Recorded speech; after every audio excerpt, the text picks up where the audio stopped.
So आता घरामध्ये जे काही भांडण झालेलं आहे, ज्याच्यामध्ये दोघे जे मुलं आहेत, विशाल आणि राकेश एकमेकांच्या अंगावर धावून गेलेत, ते पहिली गोष्ट ते चुकीचं आहे.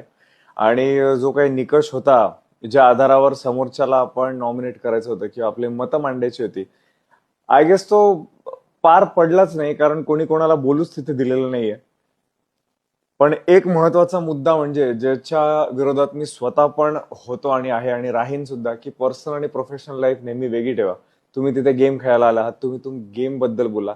गेम खेळा. उगाचच कोणाचं वय काय आहे आणि कोण कोणाचा डिवोर्स काढतंय याचा रेलेव्हन्स तिथे नाहीये. आणि ह्या केसमध्ये क्लिअरली आपल्याला दिसलं की हातापायी झाली. डेफिनेटली दिसताना एपिसोडमध्ये असं दिसलं की विशाल आधी धावून गेला आहे राकेशच्या अंगावर, विच इज नॉट एक्सपेक्टेड. त्याची एक स्पेसिफिक स्ट्रेंथ आहे. पर्सनली पण मी त्याच्याबरोबर खेळलेलो आहे आणि त्याच्या विरोधात पण खेळलेलो आहे.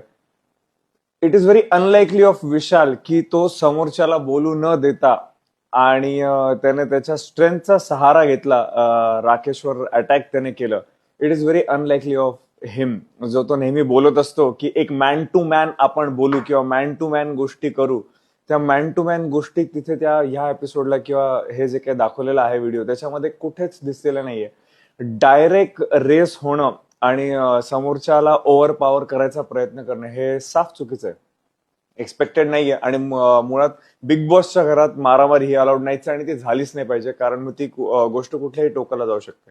पण आय थिंक मला वाटतं की विशालने जे केलंय ते एक्सपेक्टेड नव्हतं. ज्या पद्धतीने तो बोलतो आणि ज्या पद्धतीने तो कंपोज्ड राहण्याचा प्रयत्न करतो किंवा दावा करतो किंवा सेफ सगळ्यांना ठेवण्याचा प्रयत्न करतो, ते इथेच कुठेच दिसलेलं नाहीये. आय थिंक थोडीफार चूक किंवा रादर स्पेसिफिकली चूक झालेली आहे, असं नाही करायला पाहिजे.